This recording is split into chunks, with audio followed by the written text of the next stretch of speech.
Continuamos nesse ano de edificados em Cristo e hoje eu queria trazer uma mensagem que intitulei Casa Segura. Todos nós estamos à procura de segurança, é ou não é? Todos nós gostamos de nos sentir seguros, mas tem algumas pessoas que fazem algumas coisas bem curiosas para se sentirem seguros, né? Eu lembro quando era criança, eu tinha medo, eu pegava aquele lençol da minha cama, eu tampava, né? Com aquele lençol. Eu não sei o que a gente achava, né? Se o lençol é a prova de balas, o lençol aquele é tipo bunker nuclear, né? Se tem um assassino lá, vai matar mesmo assim debaixo do lençol, né? Poupa o lençol, né? Aceita o teu destino, né? O lençol não ia fazer nenhuma diferença. Nós, com a Laura, fomos pastores no deserto de Mojave, na Califórnia, perto de uma cidade de treinamento dos Marines, Fort Irwin. E era muito comum lá você ver muitos militares. De fato, na nossa igreja, nós tínhamos alguns veteranos. Um que eu lembro com muito carinho, que era veterano do Vietnã.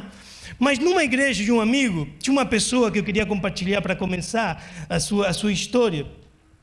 Tinha um amigo que tinha uma igreja e o ministro de louvor, uma pessoa muito querida, uma pessoa muito amorosa, congregava lá com eles, mas tinha algumas peculiaridades, tá bom? E entenda a distância cultural que para mim também foi muito difícil de entender. Ele morava no meio do deserto, num bunker, né? E tinha lá alimentos para alguns meses, tinha água para alguns meses, tinha armas, não era na espada, a palavra de Deus, não, tinha arma mesmo, lá tinha medidas de segurança, mas o que mais era difícil para mim entender e chamava a minha atenção é que ele sempre estava armado, né? Graças a Deus, dentro da igreja ele não levava arma de fogo, né? Mas dentro da igreja ele andava com uma faca grande. E quando ele estava ministrando louvor, né, ele levantava as mãos para louvar e a faca era visível, né? Imagina, levanta as mãos e fala para você, levanta as mãos, claro que sim, meu irmão, claro, levanto sim, quer dízimo, quer 20%, que 30% eu dou, não tem problema não, né? Aquela faca era visível e no começo para mim era bem difícil. Eu perguntava, ele vai fazer churrasco? Não, ele vai fazer não. Então, estou com medo aqui na igreja. Mas era uma pessoa que fazia coisas bem curiosas, bem particulares, para se sentir seguro. Eu queria convidar você, nesta manhã, que podamos pensar juntos o que nós fazemos para nos sentirmos seguros. Eu queria convidar você a abrir a sua Bíblia em 2 de Timóteo, capítulo 1, verso 11 ao 14. Hoje nós, como cristãos, qual é a nossa casa segura? Eu acredito, né, até porque tem uma distância cultural enorme, que nenhum de nós aqui vive num bunker. Levanta a mão se você vive num bunker. Não? Tá bom. Não vou perguntar das armas, né, porque a gente vai entrar num problema aqui. Irmão, levanta a mão, você já fica com medo, senta do outro lado. Qual é a nossa casa segura? 2 Timóteo, capítulo 1, verso 11 ao 14, eu tenho aqui a nova tradução linguagem de hoje. Amém? Podemos ler? Amém. Diz assim, o apóstolo Paulo falando, Deus me escolheu como apóstolo e mestre para anunciar o evangelho. É por isso que sofro essas coisas. Ele estava na prisão, né? Mas eu ainda tenho muita confiança, pois sei em quem tenho crido e estou certo de que Ele é poderoso. Como Ele é? Poderoso para guardar até aquele dia aquilo que Ele me confiou. Tome como modelo os ensinamentos verdadeiros que eu lhe dei e fique firme na fé e no amor que temos por estarmos unidos em Cristo Jesus, por meio do poder, mais uma vez, do Espírito Santo que vive em nós. Guarde esse precioso tesouro que foi entregue a você. Veja, O apóstolo Paulo não está escrevendo estas palavras para Timóteo desde um resort, desde um cruzeiro. Ele não está escrevendo desde um bunker, ele não está escrevendo desde uma fortaleza, nem um palácio. Ele tinha, por acaso, seguridade ao seu redor, mas não era para ninguém ferir ele, mas era para ele não sair de lá, né? Porque ele estava prisioneiro. Ele não estava numa posição de muita segurança. De fato, parecia e de fato foi o último tempo do apóstolo Paulo. De fato, o juízo que estava sendo levado em frente estava indo bastante mal e acabaria naquilo que acabou. Este é o final da vida do apóstolo Paulo. Ele não estava escrevendo desde a segurança da sua casa. Você e eu nos sentimos seguros em casa, é ou não é? E se você não se sente seguro em casa, depois vem aqui, a gente vai orar por você, né? Porque às vezes a gente não se sente seguro em casa, né? É piada e não é piada ao mesmo tempo. Às vezes a gente não se sente seguro em casa, mas nós, em linhas gerais, nos sentimos seguros em casa. Ele não estava escrevendo desde a segurança de sua secretária lá no escritório da casa dele. Ele estava prisioneiro. E tem algumas características que nós podemos ver em toda 2 Timóteo. A Bíblia diz que ele estava acorrentado, que tinha cadeias que seguravam nele. Podemos ver em 2 Timóteo 4, capítulo 4, que ele estava numa masmorra, numa celda, que ele estava na intempérie, parecia que estava sofrendo frio. Os seus amigos tinham dificuldade de achar ele. Não vemos o apóstolo Paulo escrevendo desde a segurança do seu lar. E é interessante, eu sempre achei interessante, essas cartas que ele escrevia desde a prisão. Porque parece que fala de liberdade quando ele não tem liberdade. Fala da companhia do amor dos irmãos quando ele não está tendo a companhia do amor dos irmãos. Fala do amor e da esperança quando nessa situação ninguém estaria em condições de sentir amor e esperança. Eu queria compartilhar com você nesta manhã 3 pontos que acho fundamentais para nós estarmos na casa segura que é Jesus Cristo. Não importa a situação que nós estamos atravessando, Ele é a nossa segurança. Não importa a dificuldade, nenhum nível de dificuldade que você está experimentando na sua vida, você pode se sentir seguro nele. Não precisa de bunker nem de faca. Não precisa de arma nem de comida para um mês. Nós estamos seguros nele. A primeira coisa que eu entendo nessa passagem é que nós vemos que o apóstolo Paulo não deixa que a sua realidade defina ele. E nós não temos que deixar que a nossa realidade momentânea, fala comigo, momentânea, temporal, é só um pouquinho, só um tempo, isto vai acabar. Fala para a pessoa que tem de lado, isso vai acabar, tranquilo, é só por um tempo. Calma, calma, isto vai passar. Estamos aqui só por um tempo, mas dentro daquele só por um tempo que estamos na terra, temos alguns tempinhos na vida que nos deixam atemorizados, paralisados. Quantas vezes a nossa vida vai muito bem e de repente temos uma semana, um mês que está tudo errado e a gente se sente a pior pessoa do mundo. Não é necessário nenhuma semana, nenhum mês, às vezes um dia, um momento. Tem acontecido comigo, até o contrário também. Eu estou tendo um dia normal e de repente eu recebo uma notícia e meu coração fica cheio. Mas ao contrário, lamentavelmente também. A gente está tendo um dia esplêndido, chega uma mensagem lá, a gente lê e de repente tudo sabe, tudo cai. E a gente acredita naquela nova realidade como se fosse a nossa realidade constante de vida. É interessante, porque o apóstolo Paulo, qual era a sua realidade? Ele era um prisioneiro. Mas ele, no verso 11, diz: Deus me escolheu como apóstolo e mestre para anunciar o Evangelho. Ele estando privado da sua liberdade, com uma cadeia que privava ele de se mexer mesmo dentro daquela masmorra, dentro daquela prisão, onde todos catalogavam ele como um prisioneiro. De fato, ele teve alguns dos seus colaboradores que se envergonhavam dele pelo fato dele sempre estar na prisão. Olha só o nível. Mas ele nunca esqueceu que ele era quê? Mestre, apóstolo e mestre. E quem tinha falado isso para ele? Quem tinha encomendado essa tarefa? Quem tinha dado essa missão para ele? Deus. Então a nossa realidade pode quer nos definir. Até a nossa realidade chama isso um pouquinho, né? Tipo, você é um trabalhador, você é um pedreiro, você é um empresário, você é isto, você é aquilo, você é um fracassado. Alguém pode ter falado durante muito tempo para você que você não presta, que você não consegue, que você não vai chegar a nada na vida, que você não é inteligente, tantas coisas que colocam lá para nos tentar quê? Definir. Você não é isso. Você é o que Deus diz que você é. E você é um filho amado de Deus.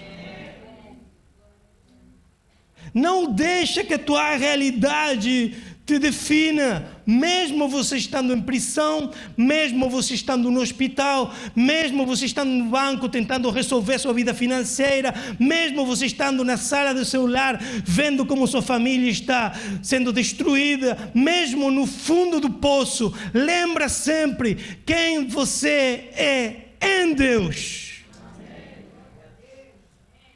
Porque a segurança é uma posição, não se mexe de lá. Mesmo a tormenta, a tempestade, as palavras sendo fortes em cima de você, lembra quem te chamou. O apóstolo fala, eu posso estar em prisão, mas eu continuo sendo um apóstolo chamado por Deus. Eu posso estar em prisão, mas eu continuo sendo um evangelista. Eu posso estar em prisão, mas eu continuo sendo um mestre. Eu posso estar em prisão, mas eu continuo sendo um filho amado de Deus. Ele só Ele pode nos definir. Aceita a palavra de Deus para a tua vida e rejeita a palavra do inimigo para ti. Que ele tem um propósito bem simples, esboçado em 3 pontos bonitinhos, até sermões positivos, vira. Matar, roubar e destruir. Mas Ele, Deus, é quem vem dar vida e uma vida abundante para você. Não uma mixaria de vida, não um pouquinho de vida, não uma coisinha aí de nada. Não é também sobreviver, que é apenas respirar e ter a comida necessária para continuar em frente. Não, abundância, que não somente dá para você, sino que também dá para seu vizinho. Tanta vida que dá para você e dá para a sua família. Tanta vida que dá para você e para a sua faculdade. Tanta vida que dá para você e sua cidade. E tanta vida que dá para você, para a sua cidade, para Portugal e até os fins da terra. Porque Deus é poderoso. Essa é a vida que Ele está entregando à sua igreja. Que Ele quer entregar à sua igreja. Mas que muitas vezes nós como igreja não abraçamos e vivemos escassamente. Sabe o que é viver escassamente, né? Vivemos uma vida escassa espiritual, só chegando no domingo pela graça, pegando forças, carregando as baterias para mais alguns dias, e já na quinta, na sexta-feira a gente já está agonizando de novo. Sábado aí, e vem domingo. Isso não é viver, isso é sobreviver, meu amigo. Isso é sobreviver. Isso não é suficiente. Aí você falta um domingo, você está morto semana que vem. Nós precisamos abraçar a vida abundante de Deus, que vem preencher tudo no nosso coração. Eu posso estar em prisão, mas continuo sendo um apóstolo. Não deixa a tua realidade te definir. Você pode estar passando por um mau momento. Você pode estar se sentindo num momento de mais fraqueza da sua vida. Pode que você não esteja tão ativo agora, ministerialmente, como você esteve. Pode que você já passou por um momento espiritual melhor do que o atual. Pode que sua família já desfrutou, experimentou mais alegria e mais amor. Pode que sim.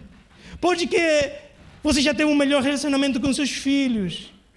Pode que você economicamente já esteve passando melhores momentos. Pode ter acontecido de tudo. Ou ao contrário, pode estar achando que está no melhor momento da sua vida.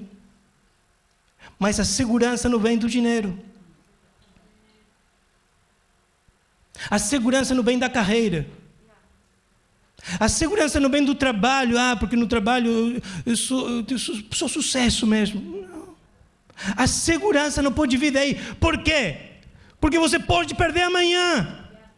Quantas pessoas dão tudo pelo trabalho e amanhã perdem um trabalho agora? A nossa segurança, nossa rocha firme e forte é Jesus Cristo e mais ninguém. Não abraça Ele só no momento difícil. Abraça Ele em todo momento da tua vida. Nada nos define, nem os bons momentos, nem os maus momentos. Só Ele. Só Ele. E o apóstolo Paulo é muito específico, né? Apóstolo e mestre. Mas nós podemos falar basicamente, filhos de Deus, claro que sim. E depois há um chamado que você também tem que descobrir. O apóstolo Paulo tinha segurança no chamado dele. Ele tinha segurança no que Deus tinha falado para ele fazer. E nós temos que continuar a procurar essa resposta para a nossa vida. Porque Deus não trouxe você aqui somente para te salvar. Ele quer te usar. Este é o momento de ter boa memória. Lembra das palavras que Deus te deu. Este é o momento de lembrar. Quando você só vê um panorama, uma cena terrível, escura, é o tempo de lembrar quem Deus diz que eu sou. E você responde isso de duas maneiras. Diga comigo, duas maneiras. Na palavra e na experiência. Eu posso encontrar na palavra de Deus quem diz Deus que eu sou. E eu posso experimentar Deus na minha vida devocional, em oração, em jejum, em retiro, em silêncio, para escutar quem diz Deus que eu sou de uma maneira mais particular. E nós precisamos dessas palavras para permanecer no dia mau. Essa é a nossa faca, a nossa comida, nossa bagagem para enfrentar a dificuldade. As palavras de Deus na nossa vida. Quando o diabo diz que você não presta, eu lembro, eu sou filho de Deus. Ele é maior que aquele que está no mundo tentando de me intimidar. Eu posso permanecer. Eu quero permanecer. Eu tenho fé para preservar tudo aquilo que tenho conquistado. Eu posso avançar, porque sei em quem é criado. Somos tudo o que Ele diz que somos. Pode dizer comigo? Somos tudo o que Ele diz que somos. Ele é a nossa casa segura. Ele é a nossa casa segura. O segundo que eu entendo neste verso é que temos que continuar a confiar em Deus. Ciente do sofrimento, o apóstolo Paulo diz: eu ainda tenho confiança. Meu Deus do céu. E não é somente aquele momento ali, prisioneiro, não, falei, está no finalzinho da vida, né? Então ele já tinha sido espancado, jogado como morto, ele já tinha sido envergonhado, ele já tinha naufragado, ele já tinha tendo bons momentos, ele já tinha pregado e muitos se converteram, ele já tinha pregado e ninguém se converteu, ele já tinha experimentado tanta coisa. E ele estava lá na prisão, possivelmente nessa segunda ocasião, bem mais difícil que a primeira. Vendo aquela realidade ao seu redor. E ele diz: eu ainda tenho confiança. Você diz: meu Deus do céu, Como pode? E às vezes uma coisa acontece na nossa vida e nós já perdemos confiança. Às vezes a gente prega, ninguém se converte, isso aí a gente perde confiança. A gente vai, faz um negócio e dá tudo errado, a gente perde a confiança. A gente tenta e nossa família as coisas não melhoram e a gente perde a confiança. Olha só, a gente às vezes gera tanta dor no nosso lar e depois de repente a gente quer que tudo esteja tudo certo de repente. Isso não é real, isso não é coerente. Nós temos que ser responsáveis do que nós temos feito e entender que tudo não vai mudar da noite para amanhã. Nós temos que ter confiança que estamos fazendo as coisas segundo o desígnio de Deus e temos que esperar que em algum momento nós vamos ver resultados. Isso na nossa vida é uma realidade. Temos que confiar em Deus. Estes conselhos de Paulo para Timóteo encontram-se no final da vida e ele diz, ciente do sofrimento, ciente de todo esse percurso de vida, ciente de todo aquele ministério, eu ainda tenho confiança. Por quê? Como pode uma pessoa sofrer tanto e ainda estar confiante? Como pode uma pessoa sofrer tanto e ainda ter fé, ainda acreditar? E ele diz, eu sei em quem tenho crido. Eu sei. Eu não acreditei aqui no imperador, eu não acreditei aqui no governante, eu não acreditei aqui no banqueiro, eu não acreditei aqui no meu chefe, eu acreditei em Jesus Cristo. Ele é poderoso, Ele é amoroso, Ele vai cumprir a sua palavra, Ele vai voltar pela sua igreja. É uma realidade que eu não posso ver, mas que eu tenho que acreditar. Eu sei em quem tenho crido. Você lembra em quem tem crido? Você lembra em quem você depositou a sua confiança? Irmãos, deixa eu te falar. Nós deveríamos ser representantes de Cristo, mas nem sempre a gente faz tudo certo. De fato, nunca a gente faz tudo certo. Então a tua confiança não tem que ser depositada na liderança de uma igreja. A confiança não tem que ser depositada nos irmãos. Porque às vezes a gente se confunde. Deposita confiança nos irmãos, achando que os irmãos, por ser cristãos, são santos, fazem tudo certo.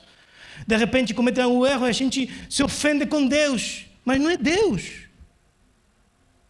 Possivelmente você tem experimentado alguma mágoa dentro de alguma igreja evangélica. Deixa eu te falar o seguinte, confia em Deus, não nas pessoas. Isto não significa que você tenha, eu não confio em você. Não. Deposita a tua esperança somente em Deus.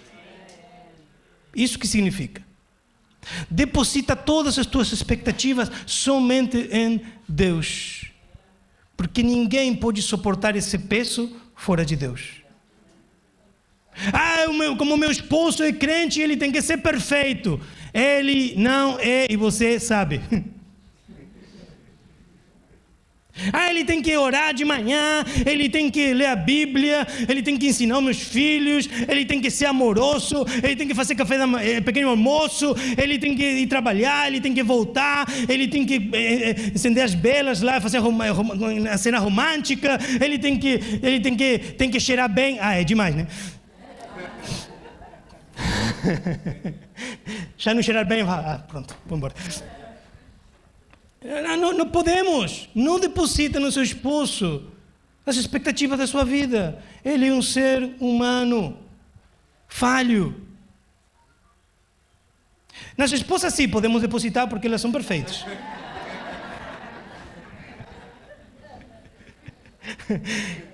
Claro que não, né? Obrigado, irmãs que estão lá. Tranquilo, vai perder o pescoço. Claro que não. Não podemos esperar que elas façam tudo perfeito e chegar, o lar esteja impecável e ela está com a maquiagem, um perfume, um vestido de gala. Para com essa realidade absurda. Ela for trabalhar igual que você, no 80% da realidade. Ninguém é perfeito. Ninguém é.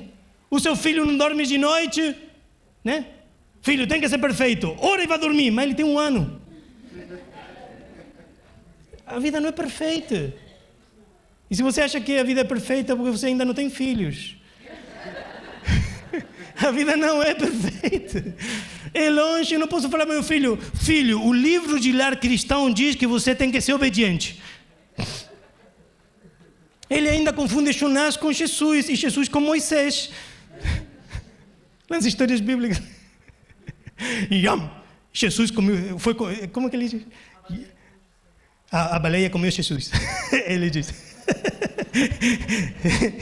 filho, você é um herege. Não há perfeição na nossa família. E não devemos esperar que exista perfeição na nossa família.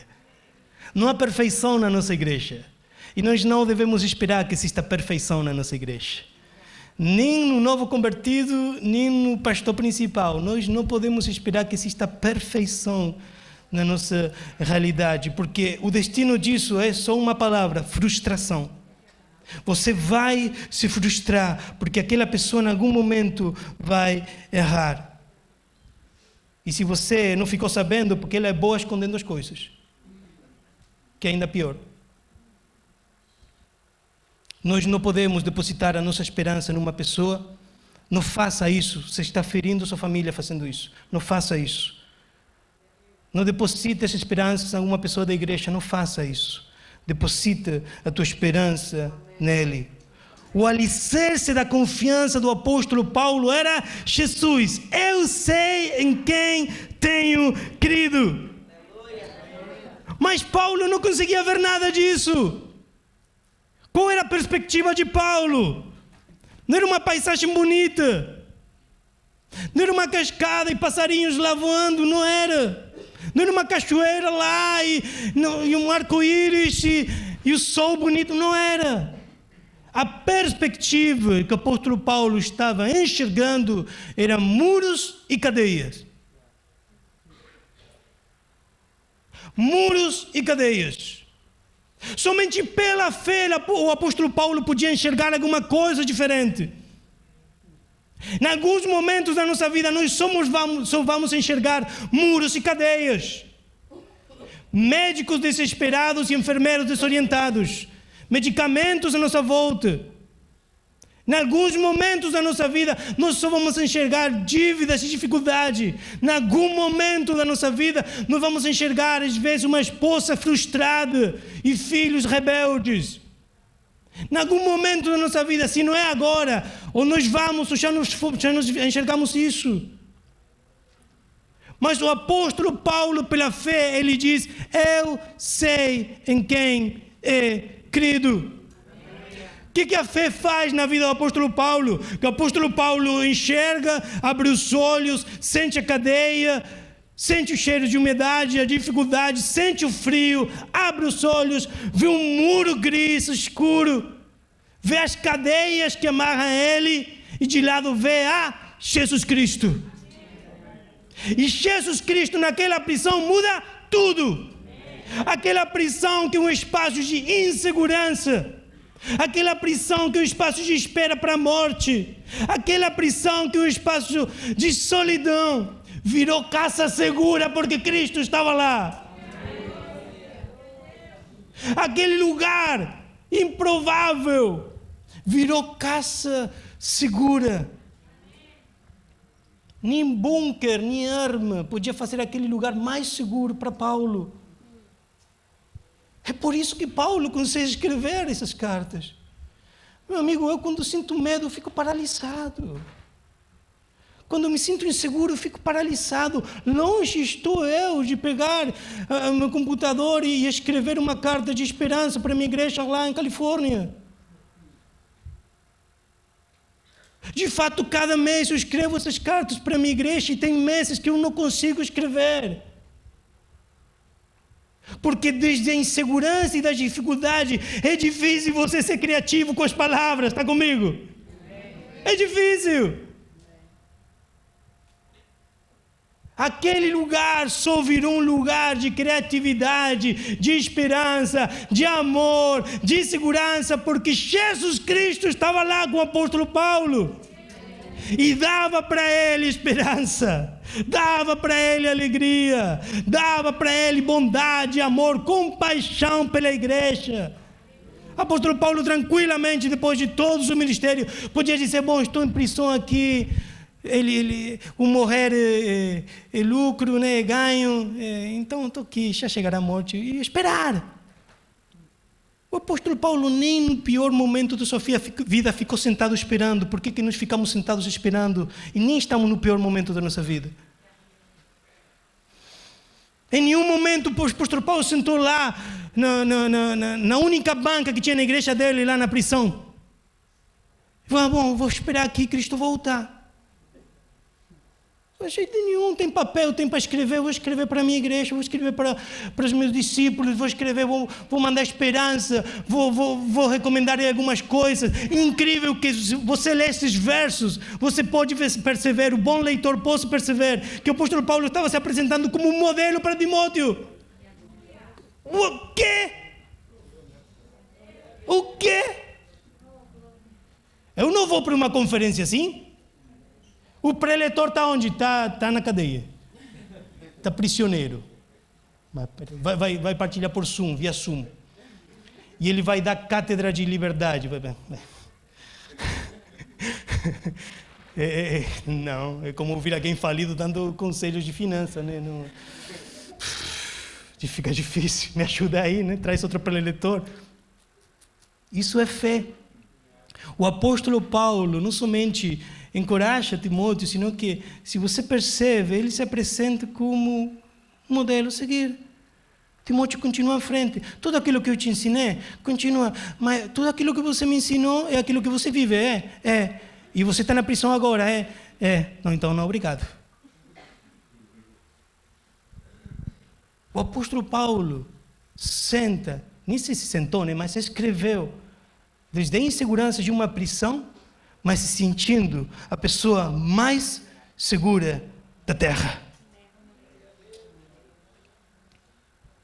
Podemos fazer tudo o que Deus diz que podemos fazer. Ele é a nossa casa segura. Não importa se somos prisioneiros, se está com doenças. Olha, eu não ia compartilhar isso por causa do tempo, mas tudo bem. O pastor Paulo não está, eu só fico assim, eu não vejo a Ana Maria e pronto, continua à frente. Tínhamos uma pessoa muito querida no seminário. Laura e eu estudamos no mesmo seminário em Buenos Aires. Tinha uma pessoa muito querida que chegou lá. Eu me lembro quando chegou, porque eu vi ela chegar no primeiro ano. Ela tinha uma doença que os médicos falaram que ia viver no máximo 6 meses. E ela foi fazer um seminário que o curso era 3 anos. Já o fato de se inscrever era um ato de fé, né? Ela falou, falaram para ela, mas se você tem 6 meses, vai dar seus 6 meses de vida lá, prega, sei lá, pelo menos os últimos 6 meses da vida. Mas ela falou, não, eu entendi de Deus que eu tinha que fazer o seminário. Os médicos falaram o que ela podia fazer, mas ela ouviu que Deus falava que ela podia fazer. Eu entrei no seminário em 2000 e era no Rio de Mim. 1900, quem falou? Ô, Gabriel, fica de olho. Falou, você dá. Não, você... Tá bom. 2002. Foi esse milênio aqui, tranquilo. 2002. Ela haverá entrado por 2003 lá no seminário. Estamos em 20 anos depois. Ela é missionária com seu esposo. Foram os 6 meses mais longos que eu vi na minha vida. Porque podemos fazer tudo que Deus diz que podemos. Ele é a nossa casa segura, não o médico, não a finança, não a cultura que diz que eu como jovem tenho que fazer isto ou aquilo. Não, Deus é meu lugar seguro. Eu posso fazer tudo o que Ele diz que eu posso fazer. E no final, para ir finalizando, o último ponto é que precisamos permanecer firmes na fé e no amor. Isto me lembra 2 coisas. Não somente somos chamados para a salvação, também somos chamados para anunciar as virtudes daquele que nos salvou. E esse é um erro que nós muitas vezes cometemos dentro da igreja. E nós temos que entender que Deus quer te salvar, mas também quer te usar. Deus quer te salvar. Para você que ainda não está nele. Ele quer ser tua casa segura. Ele quer ser tua esperança. Ele quer ser teu motivo de felicidade inagotável. Ele quer ser a tua esperança. E Ele está te convidando a que isso aconteça nesta manhã. Mas também Ele está te chamando para servir. Você que já está experimentando segurança em Jesus Cristo, acorda! Eu falei forte. Fala para a pessoa que tem de lado, acorda. Por favor, pelo amor de Deus, acorda, filho. Acorda porque Cristo está voltando. Acorda porque há muito para fazer. Acorda porque o melhor que você pode fazer é viver a vontade de Deus, que é boa, é agradável e é perfeita. Neste estilo de vida, tá? A gente está falando do apóstolo Paulo, está prisioneiro, tá? Não esperar, o pastor falou que era boa, perfeita, agradável e eu estou falido. Não estou falando disso. Servir a Deus é o melhor que nós podemos fazer. Mesmo você tenha 6 meses de vida ou você tenha toda a vida pela frente. Paulo, desde a prisão, anima a Timóteo para aceitar o chamado de Deus na sua vida. E não somente nestes versos, na metade de 2 Timóteo, o apóstolo Paulo faz isso. E é importantíssimo que nós aceitemos o chamado de Deus na nossa vida. É importantíssimo para os planos de Deus se desenvolverem na nossa cidade, no nosso país. O pastor Paulo costuma falar, e nós ouvimos aqui várias vezes, a quantidade de conselhos não alcançados que há no Portugal. A quantidade de conselhos onde não há nenhuma só igreja evangélica, nem Assembleia de Deus, nem Batista, nenhuma. Onde não há ninguém que pregue para aquele povo. Quem acha você que vai pregar lá? Os anjos? Quem acha que vai pregar lá? Um missionário estranho que vem de lá? Pode ser, 1, 2. Mas sabe quem vai pregar naqueles conselhos? Você. Não são mais de 40, e aqui tem mais de 40 pessoas. Com certeza mais de 40 famílias. Pensa nisto. Pensa nisto. Você está gastando sua vida, dando sua vida para quê? Pensa no chamado de Deus na tua vida. Finalizando, o apóstolo Paulo fala de um tesouro, mas está em prisão, não tem nada. Fala para o Timóteo, guarda, protege esse tesouro. E qual é o tesouro? Os ensinamentos da verdade. Os ensinamentos da verdade, que às vezes a gente desmerece tanto, que às vezes a gente escuta e joga no lixo, que às vezes a gente escuta e nem presta atenção, que a gente escuta e dorme. Os ensinamentos que trazem vida, os ensinamentos que dão vida para você e para a sua família. Sofremos a semana toda, o mês todo, o ano todo. Por quê? Porque fazemos as coisas do jeito que nós queremos fazer. E Deus dá a chave para isso mudar e a gente ignora. O conselho do apóstolo Paulo foi muito claro. Abraça esses ensinamentos. Fica firme na fé e no amor, no poder de Jesus Cristo e no poder do Espírito Santo. Protege aquele tesouro. Temos tudo o que Ele diz que temos. Ele é a nossa casa segura. Deixa de procurar segurança em outras fontes. Só Ele dá segurança. E você que já experimentou sabe que o dinheiro não é suficiente, sabe que o sucesso não é suficiente, sabe que a estética não é suficiente, sabe disso. E podemos dar casos claros disso. Gente esteticamente muito bonita que se suicida, gente de muito sucesso que comete suicídio, gente muito rica que comete suicídio. Então você para pensar e diz, mas como assim? É porque a segurança só podemos encontrá-la em Jesus Cristo.